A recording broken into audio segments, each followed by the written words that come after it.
just after 7 o'clock. It's the Licence Committee held on the 28th of July 2022. Do we have any apologies for absence? Going straight into item 1. Please. Thank you, Chair. We have apologies from Councillor Salmons and Councillor Churchman. Thank you. Next, item 2, minutes. Are we happy to approve the minutes of last meeting? Yeah. Okay, approved.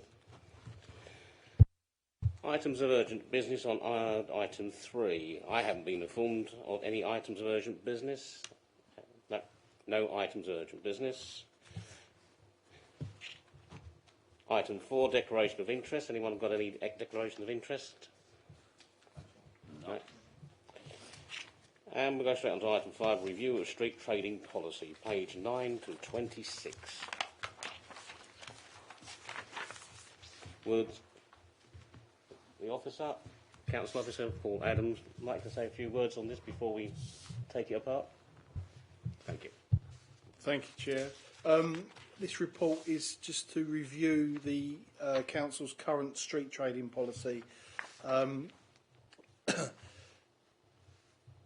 idea of the review is for you to agree for the policy to go out for consultation. The current policy was last published in 2011. Since we've published the policy, administration and enforcement of street trading has moved from the food safety team through to the licensing team. We've also seen a number of applications that have been progressed to the licensing committee for determination.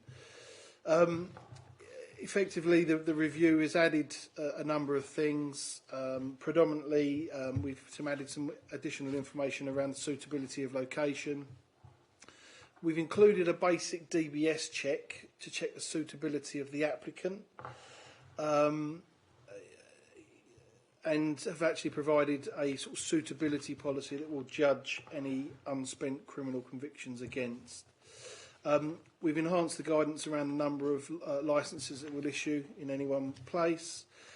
We've actually revised the type of consent. So effectively, we've now only got 2 types of consent: a static consent, where it's a fixed, like a burger stall, etc., that remains in the same place all day, every day, or for a period of time, and the mobile licence, which effectively covers the ice cream traders, etc., around that. Just again to sort of simplify and sort of streamline the process. I think that's probably all I want to say on this, unless there's any questions for me. Okay, thank you. Just want to clarify one thing on the suitability of applicants, and then I'll throw any questions out to the floor. There's a bit about on page 15, suitability of the applicant. The applicant must provide a basic DBS check that is no more than 3 months old. How is this still going to be an annually renewable DBS check, or is it a short-term one we're looking at? It's the way it's worded. So yeah, the consents are annual. So on renewal, each time they will have to present a new DBS. It is only a basic DBS, which will only show unspent convictions, which is different to our drivers, which is an enhanced DBS. Sorry, mobile consent. We're looking at page 16. Traders with mobile consent must not trade from the vicinity of any one location for more than 1 hour in any day. What about fetes and carnivals? I know they're covered under a separate part or a separate scheme. I just thought it might be. Is there any chance that it could be confused? Fetes and carnivals. If you look on page 16. So we would exempt them from any requirement to pay any fee for if it was part of a fete, a carnival, or community-based non-profit event. So it wouldn't affect those. So they could attend those without any issues. Great, thank you very much. Now I'll throw it out to the rest of the committee. Anyone would like to ask any more questions? Councillor Fish. Why is it a basic DBS check rather than enhanced? It's in relation to the requirements to be able to carry out an enhanced DBS check. The law allows us to do it for taxi drivers, but it doesn't allow us to do it for taxi operators and taxi vehicle proprietors. It wouldn't allow us to do an enhanced check on a street trader because it's not something that's listed as an occupation where they're considered necessary to have close work with sort of children and vulnerable adults effectively. So if we were allowed to do it, we would, but we only really need to know about the unspent, the unspent convictions that they have. Okay, Councillor Archie, please. Thank you, Mr. Adams. My understanding is that the licensing policy was last reviewed in 2011, and that's about 11 years today. Well, not today, up to this time. Is there any reason why it took all that long to review? I mean, there is no requirement to review it every so many years. With any policy, we are required to keep it under sort of regular review, and if there's any changes, then do stuff around that. It's one of the areas of work that as a department, we do less frequently. The number of applications compared to alcohol and taxi licensing, it's a lot less. And it's just taken us a while to get to this point that we're able to spend the time to actually review it. I think licensing have had the responsibility for it for a few years now. Obviously, we spent a lot of time during COVID doing other things, enforcing, a lot of the COVID regulations. But I think now is just a good opportunity to do that. Any further questions? Yes. Take into consideration that the society is dynamic, things keep changing, and the aim of the Licensing Act policy is for the prevention of crime and disorder. I was thinking maybe if there is a kind of a policy in place to have it reviewed maybe every 5 years rather than 11 years. Is that something we should look into? I think under the Licensing Act, there is a requirement in law to actually review that every 5 years. I agree. I think probably 11 years is probably too long to sort of review the policy. Although we are making relatively substantial changes, I think that's just to enhance things to make sure that we're looking in more depth about the suitability of these people that we're giving licences to. But I agree, we should review it more regularly than every 11 years. Yes, thank you very much, and that's all from me. Thanks. Any more questions? Councillor Maney?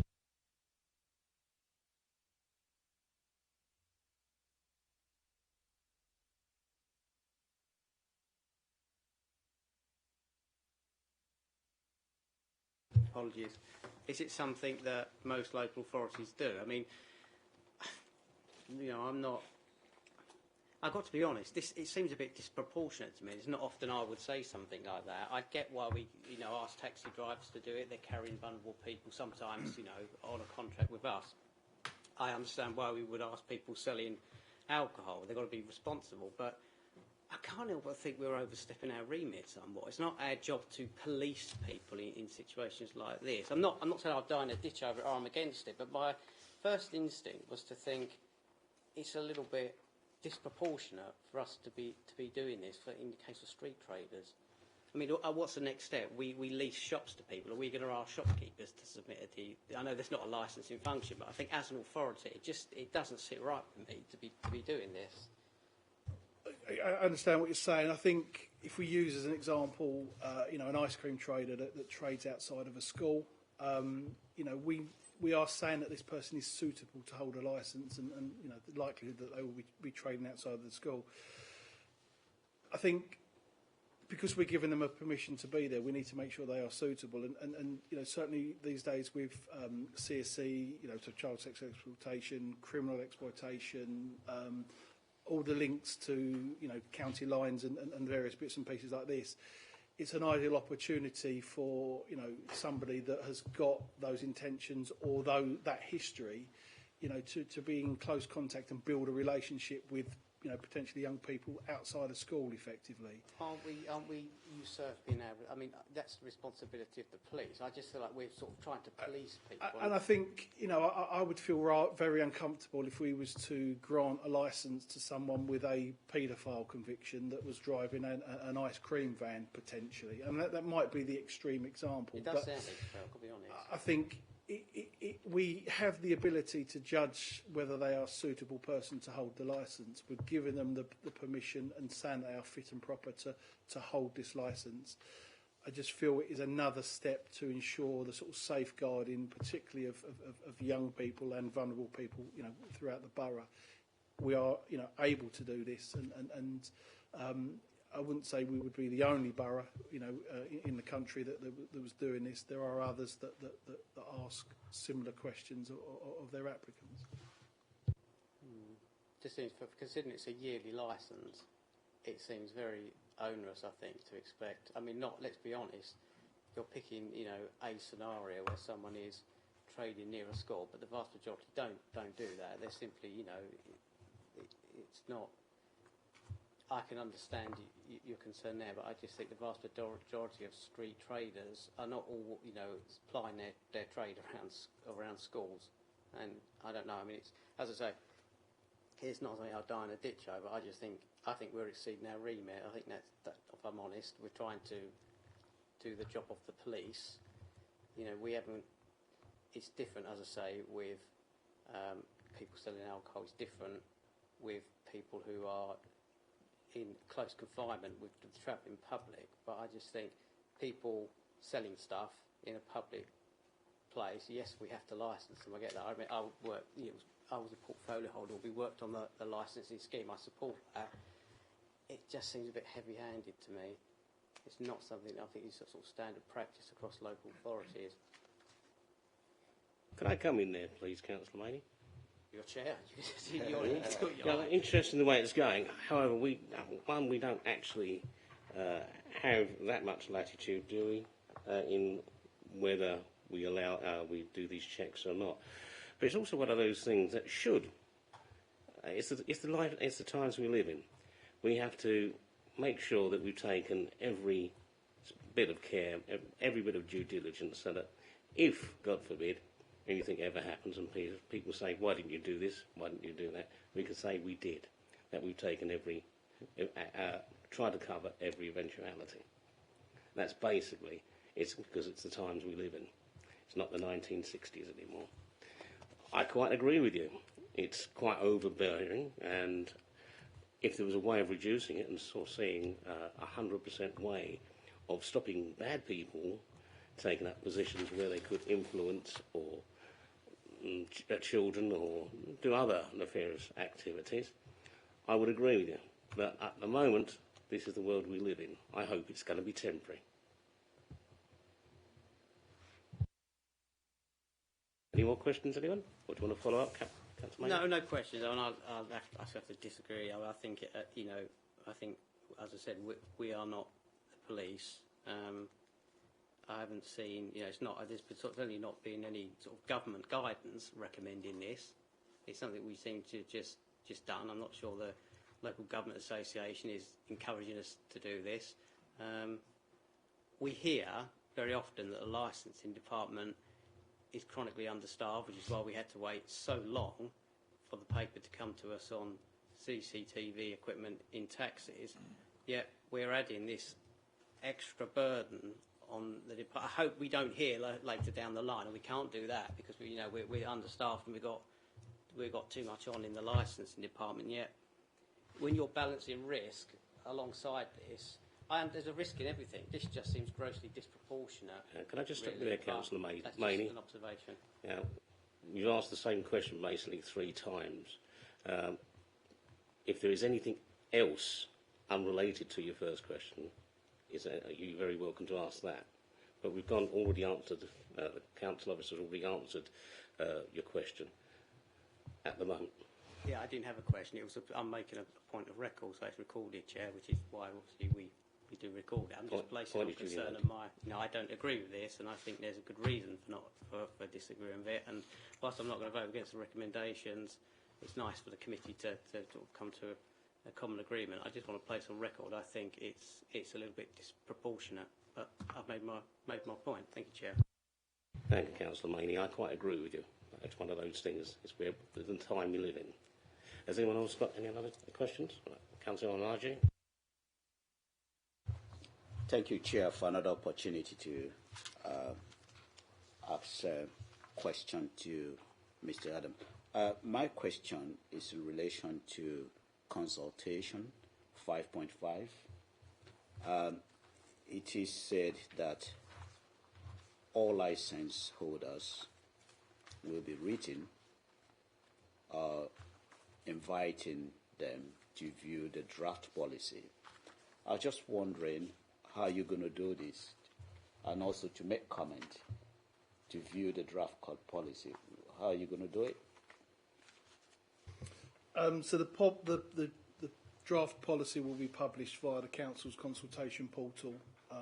We obviously know all of the people we licence under street trading within the borough, so we can write to each of those individually, asking them to visit the portal to view the policy, and within the portal we can either ask a series of questions or just ask for comments.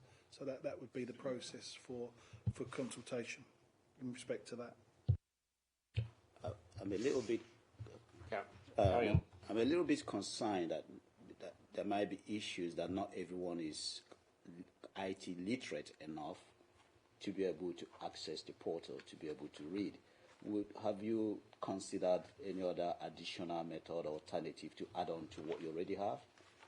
I mean, we would certainly accept written responses, via paper, by the post, or by email. It's easier for us to coordinate everything through the portal. But we'd be happy to accept handwritten or written correspondence as well if they felt that necessary. Councillor Snell. Thank you, Chair. Thank you, Paul, for the report. Going back to the DBS checks, I'm afraid. I actually agree with Councillor Maney on this. Lots of people are employed in all sorts of jobs, and the vast majority just don't get DBS checked. I think if we had a particular issue in Thurrock with this sort of issue that would this thing would pull up with these people going about their business, we would see those people come into committee, wouldn't we, as subcommittees to make a judgment on whether they're good people or bad people. And I don't recall, unless I'm much mistaken, we get a huge amount of this sort of activity in Thurrock going on. Not that I've seen anyway.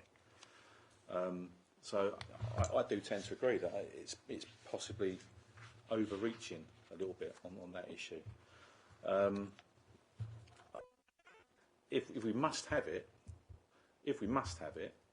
I'll be much happier if it's some sort of thing where if you're going to be trading within the certain confines, within, I don't know, 500 metres of a school, for example, then that might be, the way to go about that. But if you're running a burger van, which is nowhere near a school, if that's your concern, I don't see why these people need to be DBS checked particularly.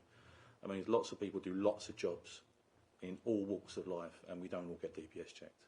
It's only when something goes wrong that later on that becomes a part of your life, and you have to deal with that as you're moving forward. I'm not sure we should be delving into people's records in that way before they've even had a chance to set up and go. I mean, there's also got to be an element of, say for example, as a guy wants to run a burger van somewhere, and maybe a few years back he was a little bit of a scoundrel. Well, people need the right to be redeemed as well. And if that's his way of doing that, then this will be taking it away from him. I'm not comfortable with it. I find myself rarely agree with Councillor Maley, but I do in this particular instance. We agree on more things than we don't, Graham. Probably that's true, but that's my thoughts on the issue. Thank you. Okay then, hang on, just a moment.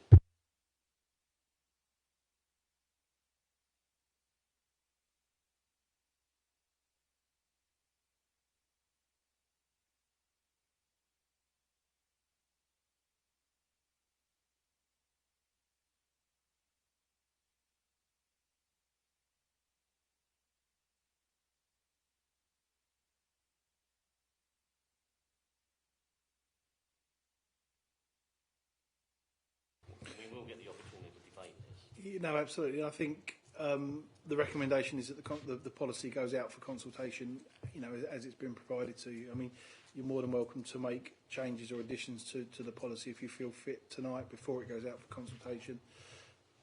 Following the consultation response, it will come back to this committee again to consider the consultation response to make a decision on the final policy. So you'll have opportunity again to amend the policy then, if you feel fit, depending on what the response is in relation to the consultation. What I'm really after is, can we have something put in to the recommendations that we'd like the people we're consulting with to closely look at the recommendations for DBS checks, as they may be somewhat controversial, whatever the wording might be. I mean, I can certainly, we can highlight within the correspondence that goes out that we are proposing to introduce this check, and we'd particularly like any comments around that, in the consultation letter, so it does draw their attention to that fact. If you felt can we add a recommendation 1.4 that we say we invite the consultation to scrutinise the proposed changes to DBS checks? So just to see, is it just ourselves, or do other people have problems with this, or is it, or are the rest of the people we're consulting with okay with it? I think we should highlight this as it's been raised by two members of the committee, their concerns.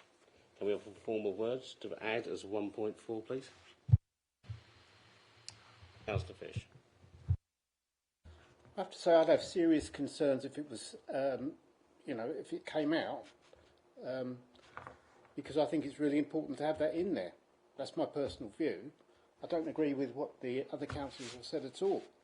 I think it covers criminal convictions. It doesn't just talk about one particular type of conviction. And do we want those kind of people doing that kind of street trading? That's what the DBS check is for, and I think it's quite valid to have it in there as part of the process. If it's going to be highlighted as something that people need to consider in the consultation, I would like to see a rationale from the licensing department as to why it's in there. Okay, thank you, Councillor Fish. I've got another question which is completely different to what we've just been talking about, which is about the number of street trading consents. It says here that if Thurrock Council considers there are sufficient street traders already exist in that locality. So that's a case of the council just says, that's what we think, and then there's no challenge to it. Because that sounds very challengeable to me. That's what I said. Well, as well. I'd like to make a comment. Is there any appeals process we are possibly offering? There is no right of appeal. This is page 40. No right of appeal against council decisions made in regard of a street trading consent.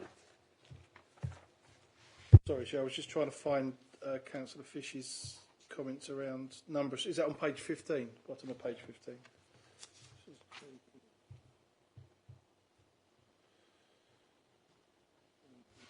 Okay. So the sort of the clarification around that is we have had issues where we get and it's come to committee before the problems that have resulted for that, particularly with ice cream vans all trying to trade in the same street and silliness, for want of a better word, between traders when they're trying to trade the same pitch. So it just gives us the ability as the council to say, well, we feel there's enough of you already trading within that locality, so we're only going to grant one licence here or two licences here, just to give effectively the committee some sort of policy to say, it is a consideration that we can take. And if we feel that 3 ice cream vans up and down the same road is too many, then that's the decision we'll make. It will be very much on East Cape on its own merit, but we just wanted to highlight that could be a consideration of the licensing process. Okay, any more questions on this particular item? Councillor Rigby. Thank you, Chair. Yes, I would just sort of echo Councillor Maney and Councillor Snell's concerns about the DBS checks. And also regarding Councillor Fisher's point about criminal convictions, surely people deserve a second chance, and if they've been to prison or served their time, the whole point is to rehabilitate, and depending on their conviction, they, you know, I can't see why they can't have a street stall, because how else are they ever going to improve themselves? Chair, can I just clarify in relation to just in relation to the DBS check, because it is a basic check, it will only show convictions that are not spent. So under the Rehabilitation of Offenders Act, certain offences become spent after a certain period of time. So it will only be visible for those offences that are not spent. So, you know, serious, you know, sexual offences may never be spent. Other offences, they fall away after a couple of years, number of years, depending on the type of offence and depending on the sentence imposed in relation to that offence. It's not like an enhanced DBS check where every offence that you've ever committed is disclosed.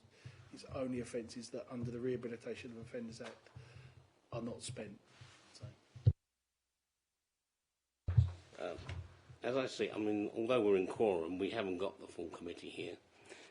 So when it does come back, I'd like to have a proper debate, and I would like something put in the recommendations, formal words, that there is some controversy about the DBS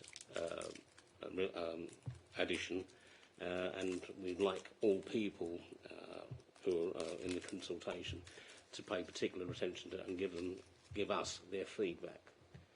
This is going to come to us. We're not actually agreeing the whole thing. We're just going to send that out, and it's going to come back to us for further consultation, and hopefully we'll have the full committee here as well, and I expect a lively debate on that.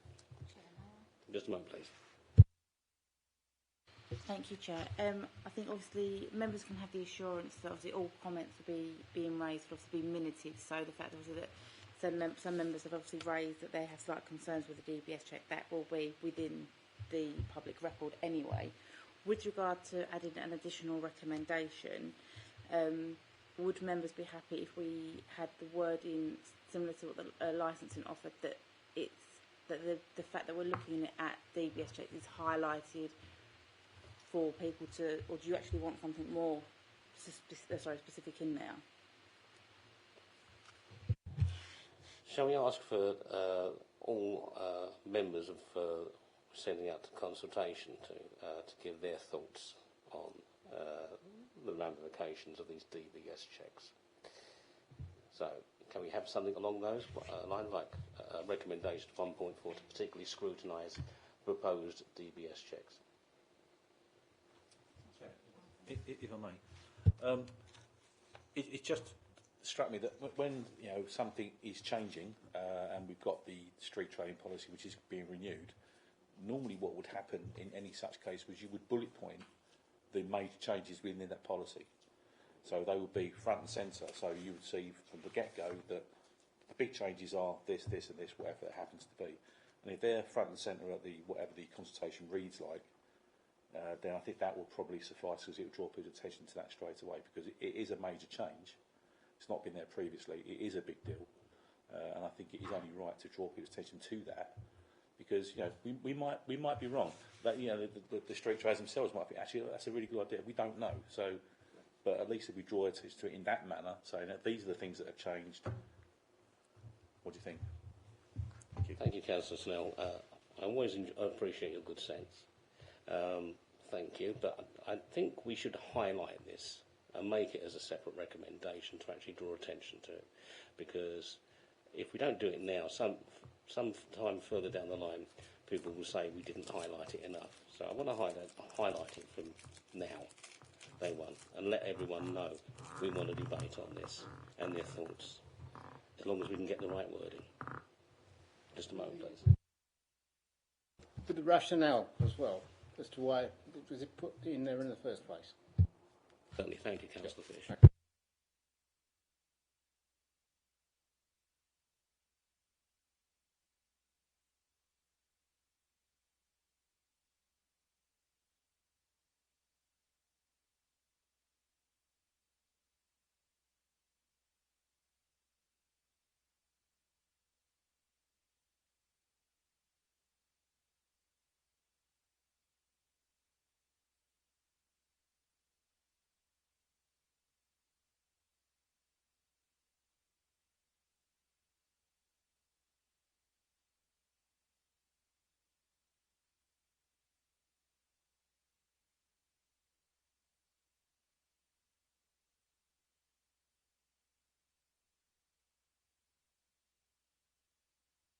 Sorry, Chair, members, I'm just trying to get my head around the wording.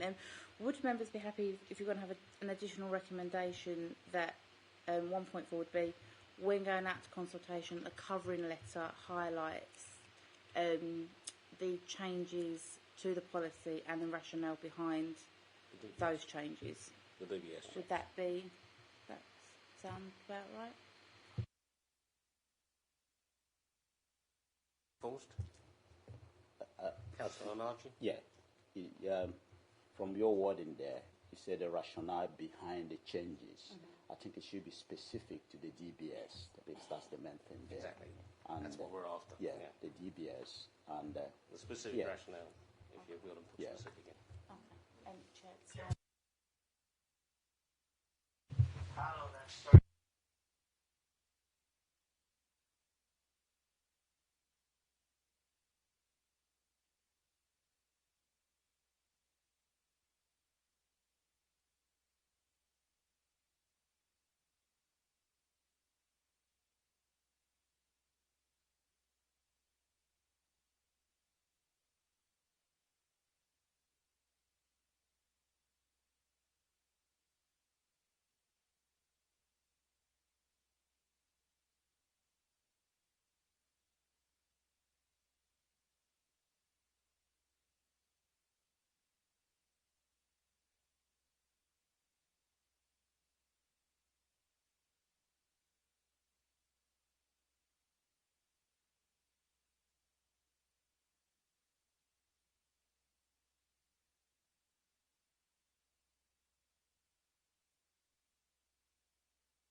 Absolutely, Simon.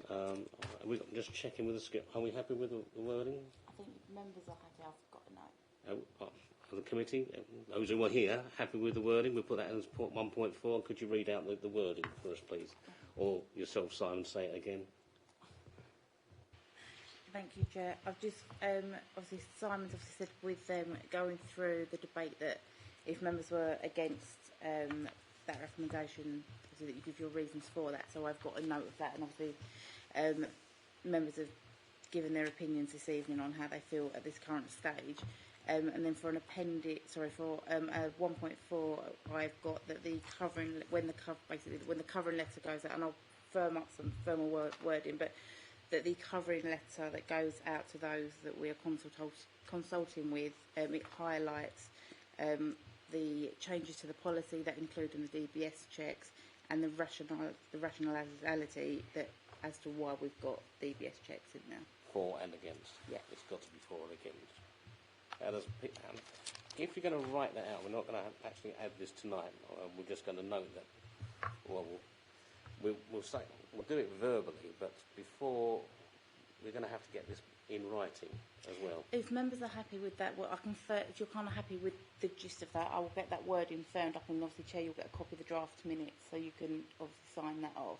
Well, I think it should go to the rest of the committee as I'm well, happy so everyone email can have a look with at it, and then email me back to say you're happy with the wording. I may be unhappy with the wording. I may be unhappy with the wording. I want something actually agreed tonight about our concerns, and that we expect everyone who partakes in this consultation will give their opinions for and against and the rationales why. Is that all right?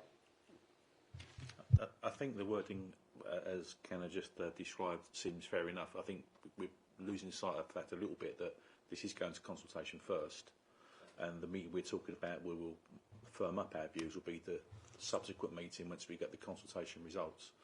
And then I think there'll be more to say with the for and against things, and probably perhaps a recorded vote at that particular stage might be appropriate. I just wanted it highlighted as a separate thing because I think that's what Ken has done there. So I think that, to me at least, sounds fine. right, okay.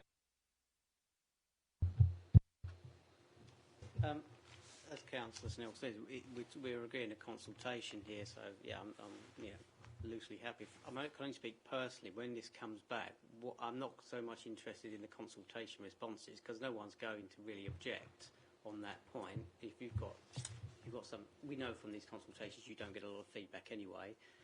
What we do get, people are not, if they've got something to hide, they're not really going to write into the council and say, I don't want to give a DBS check. They're just not going to respond. So I don't think the consultation is to be that valuable. When it comes back, I'd like licensing officers, because as a licensing authority, we should respond on evidence-based.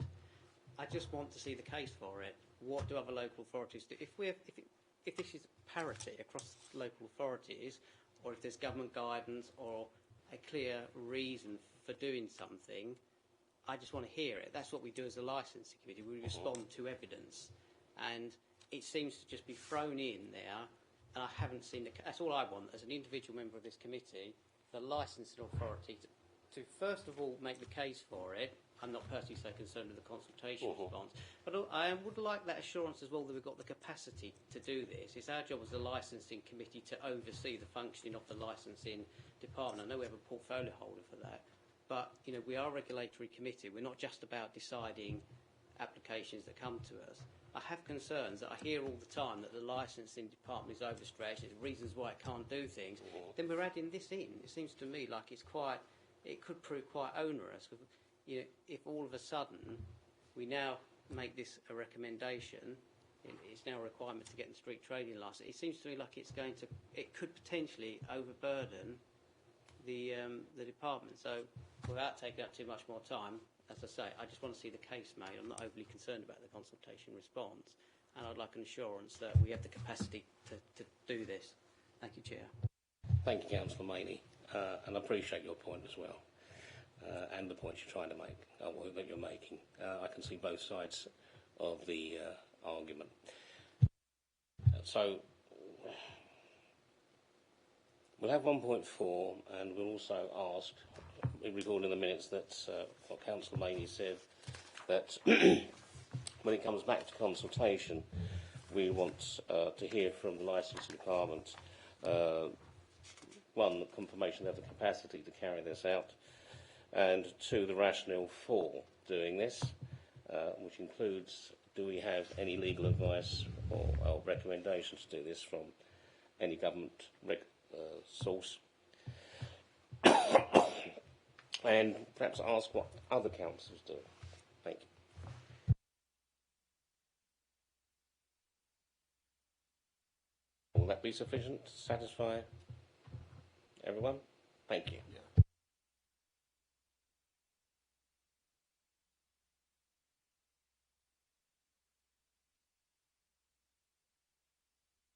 So, if no one's got any more questions or comments to make, then we'll go to the recommendations. 1.1, agree for the reviewed street paving policy to go out to consultation, and 1.2, that after consultation, relevant responses are reported to the licensing committee for consideration, or 1.3, if no relevant responses are received during the consultation, then the policy to take effect from the 1st of April 2023, and then the wording for 1.4, which we've in the process of firming up. Are we happy with that? One more, Councillor Sloan? Yeah, just looking at 1.3, that actually says that if we don't get any responses come back, then the policy takes effect regardless. Well, I think, bearing in mind what Councillor Manager said, that we can't agree to that one because we need to debate that first. My apologies, I missed that one. Yes. So, no responses are received during the consultation. Then the licensing committee will debate the DBS changes before the policy can take effect on the 1st of April 2023. Are we happy with that? Yep. Have you got that, Kenneth? So are you happy to agree that? And we'll need the amended recommendations sent to us so we have a record of that. And if anyone could scrutinise that and make sure they're happy with the revised recommendations on that basis, we'll go forward with that. All agreed? Okay, thank you.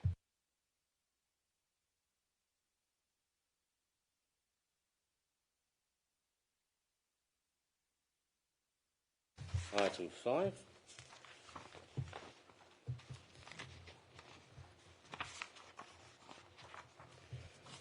I can find it. There you go. So it's item 6, setting of licensing fees. Just before I pass this over to our licensing officer, Paul Adams, I'd like to thank you again for some of the tiniest printing I've ever seen, or just about to see. Could you just give us the background to this, please? Thank you, Chair. So this application, this report brings forward the beginning of the fee setting process for the licensing fees. Fees are set effectively within sort of three different ways for licensing fees. Either a statutory set fee, which we have no choice in relation to, a statutory set fee that is capped, which we can have a charge up to the capped amount, or a statutory set, a locally set fee with no maximum cap. Just with regards to sort of licence fees, they should fees should be charged on a cost recovery basis, and we shouldn't necessarily make profit in relation to fees generated by licences. You have the ability, if you do make profit in a year, to be able to roll that profit forward as a carry forward. If you do make a deficit, you are able to carry the deficit forward and recover those costs in future years. So the fee, the report tonight in Appendix Appendix 1 sets out, Appendix 1 sets out what we call the trading accounts. It actually shows whether we're making a sort of a profit or a deficit, or in relation to each of the licensing areas. The key areas really are all the taxi areas, things like sex establishments, animal establishments, and scrap and MST and street trading. They're all fees that we can set.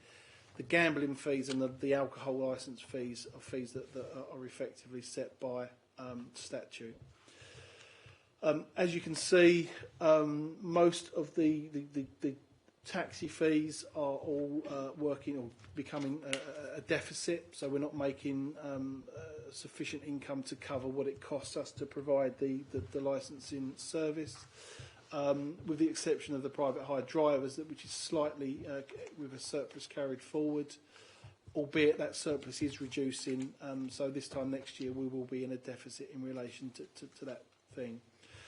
Certainly last year we recognised that we were going to get into this situation. We are in this situation, that the fact that fees probably needed to be increased. But the recommendation of the committee, the agreement of the committee last year was not to do anything because of COVID, because particularly the taxi trade, the animal establishment trade were particularly hit by COVID with the lack of work and the lack of business.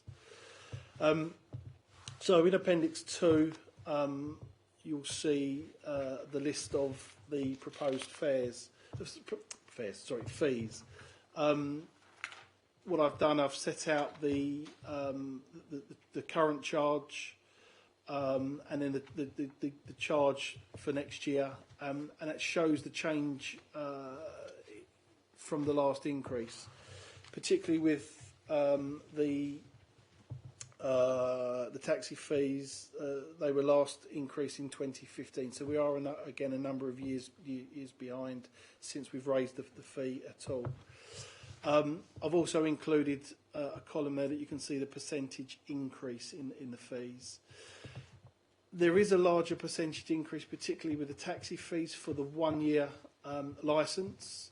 Effectively, that's because it involves more work for us to produce something every year. If we only have to do it every 3 years, obviously there is less work involved for us having to process things, once instead of 3 times over the same period. So there is an encouragement there to try and encourage people to use the 3-year option as opposed to just renewing every year.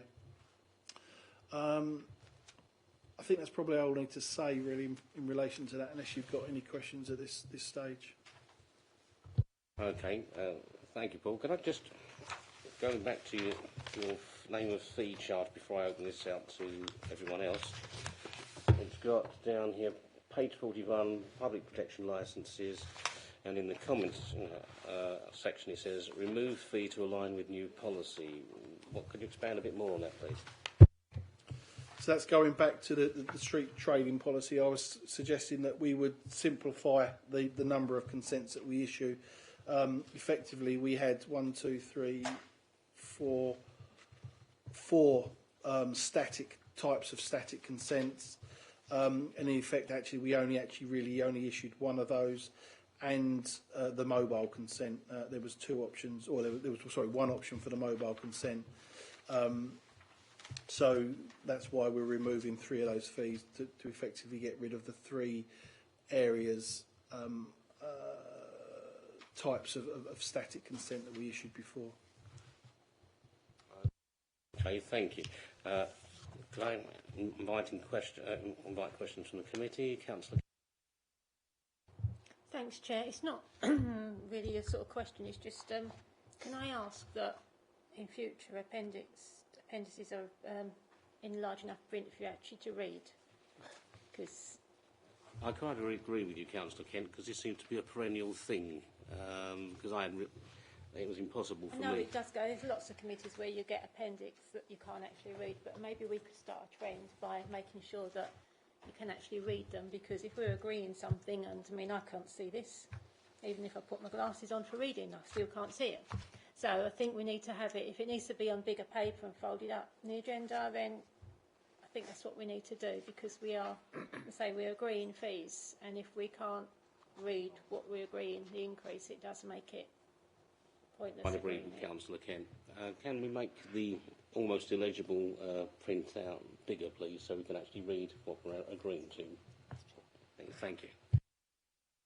Any more questions or observations? Councillor Large. Mr. Adam, thank you very much for this analysis on how fees are being increased. My question is, taking into consideration the current economic situation we have, businesses are struggling, and we are now increasing licensing fees. For me, I think if these licensing fees are increased, it automatically passes to the people as well who are also struggling. I'm just wondering, is this the right time to increase these fees, or could we still hold on to it and see maybe if things get better? Thank you.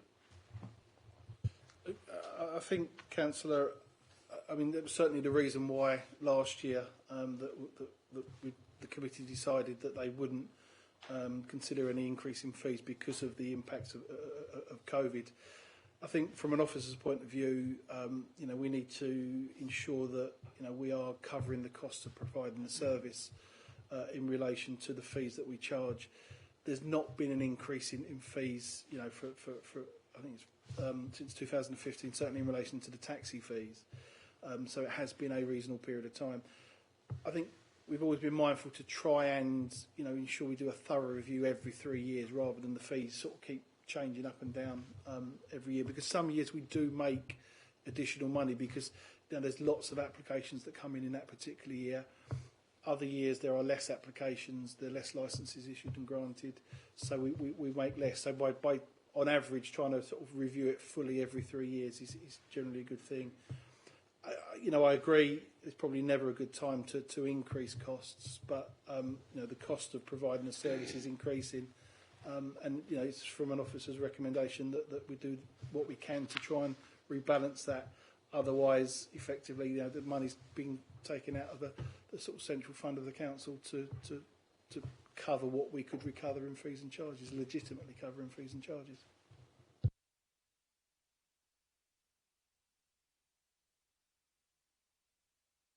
Councillor Martin. Yeah, I'm just worried about the impact it's going to have on small businesses, and it might be it may end up being counterproductive, whereby businesses are going to be folding, and that's going to impact on employment as well.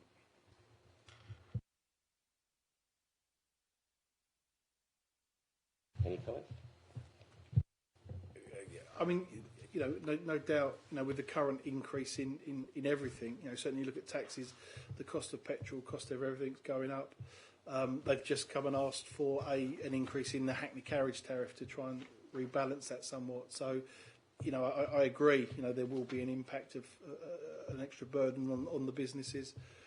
I think the consultation will allow the opportunity for the degree of that impact to be, you know, reported to this committee from those that hold the licence, and it will affect the most. Any questions? Will the consultation give licence holders the opportunity to decide on whether to increase their licensing fee or not?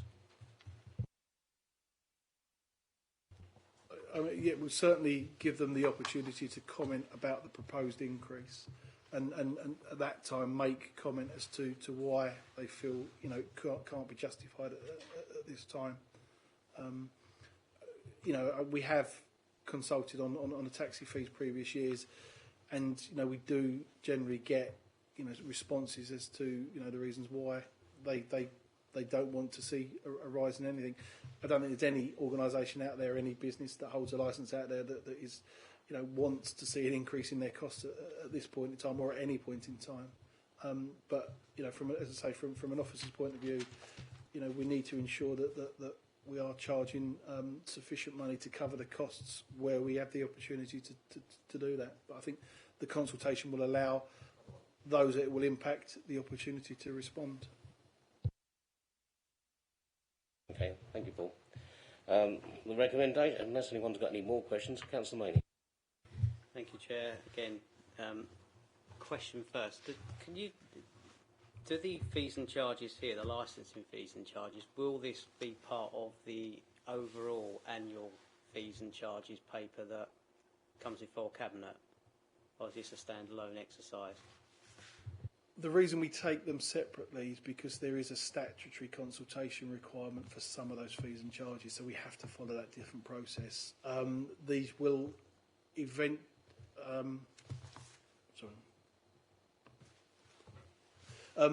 these will feed into the final report, but there will be a recommendation to approve these fees at this committee. So this will form part of the annual fees and the council's overall annual fees and charges report.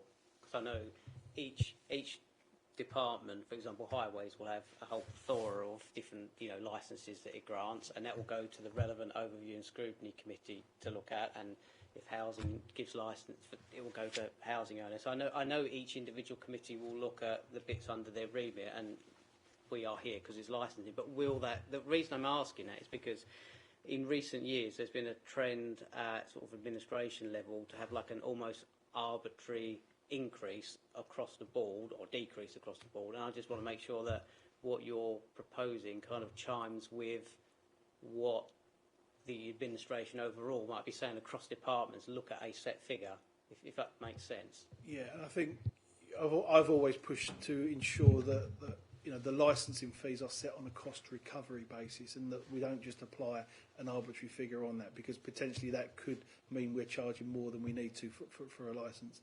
These figures, as far as I'm aware, will be fed back into the main spreadsheet, the fees and charges list, which then gets approved through the process that it does. The scrutiny, the consultation, the consideration of those responses is obviously done via the licensing committee. And you know, we shouldn't be applying an arbitrary, you know, percentage increase just for the sake of it to the licensing fees. There's certainly case law, there's guidance that says that we shouldn't be doing that. We should be looking at this on a cost recovery basis. I do agree. I'm not proposing we look at an arbitrary amount. I don't like that. All I'm saying is that some years, when we're looking at the council budget, there is a directive that you do that across the board. And I just wanted to make sure that what we were doing chimed with any kind of directive at a higher level. No, the proposal to increase is based on the cost recovery. It's not in relation to any sort of directive across the board to increase by a certain percentage, etc. Councillor Kemp, thank you. Thank you, Chair. Sorry, just want to ask, I might have missed this, just how long the consultation would last and how is the consultation being rolled out for people? There might be some people that haven't got access to online. So do we have a generic way where we roll out consultations, etc.? Yeah, again, we would use the consultation portal as the main point of contact. We will write to each of the individual licence holders so they get that opportunity to know that there's a consultation taking place. We will include the ability for them to be able to put it in writing to us. If they need to have a copy of the fees and charges, we can make a point of sending those to those. I'm just trying to think what the statutory time. Yeah, so I mean, we look to consult for at least 6 weeks in relation to the fees to allow people time to respond, particularly at the moment because obviously it's the holiday periods, people are away, so yeah, a minimum of 6 weeks. Any more questions or comments? No? Okay then. Well, we've got to come to the recommendations. The recommendation on the report was to agree for the proposed fees and charges set out in Appendix A, Appendix 1 for the 2023 to 2024 financial year to go out to public consultation. However, after the point made by Councillor Kent that some of the rates were too small to read, I would suggest, and I'll throw it open to the committee to see if they agree, that we add to that after the committee has read and agreed the new rates in a readable format. Anyone got anything to say? Seconded? Think that's a good idea, or are we happy to let the recommendation go in its present form? Chair, sorry if I may. Once this has gone out to consultation, obviously you'll get the report back along with any responses at a future meeting. So with that in mind, if you're happy to go out to consultation, I can circulate the appendices via email tomorrow morning. Okay, so I'll give this to the committee. Will the committee be satisfied with that? Councillor Kent? Yes, Chair, I just want to make sure that everyone's got a chance to read the appendices properly, because I just found them too small, so I'm happy for that to go out that way. Any other comments? Councillor Rigby? With the increase in rates, will there be an opportunity for people to pay in instalments, or is it just a one-off payment? It's usually just a one-off payment. We haven't provided sort of an instalment plan or anything ever before in relation to licences. But so that would be the intention as a one-off payment. Thank you, Councillor Rigby. Anyone else? One last comment, Councillor Snell. It's just a point more than anything else. Observation is that I actually had a look at this agenda online earlier today, and the legible appendix is actually quite legible online. You can expand it and read it quite well. So, I saw that appendix on the paper copy a week or so ago. I thought, well, you can't read that, but online it's actually okay. So, you want to go online to read it, it's there now, and it's perfectly legible on there. Doesn't mean we don't have to send out anything. We don't make Kenna send out anything else. It just goes to the. That's down to the other councillors. So we just stick to the Plan A, where Kenna sends out a more legible form of the fees by email, or do you want to go to the original agenda items which were sent earlier in the week? I don't mind, Chair. I just wanted to make sure that everyone's got the chance to actually read the amounts before making decisions, that's all. And make sure that, the people that are taking the part in the consultation are able to see what the amounts proposed are going to be. Right. Could you just send them out anyway, then, please, and that'll be all the bases covered. Thank you very much indeed.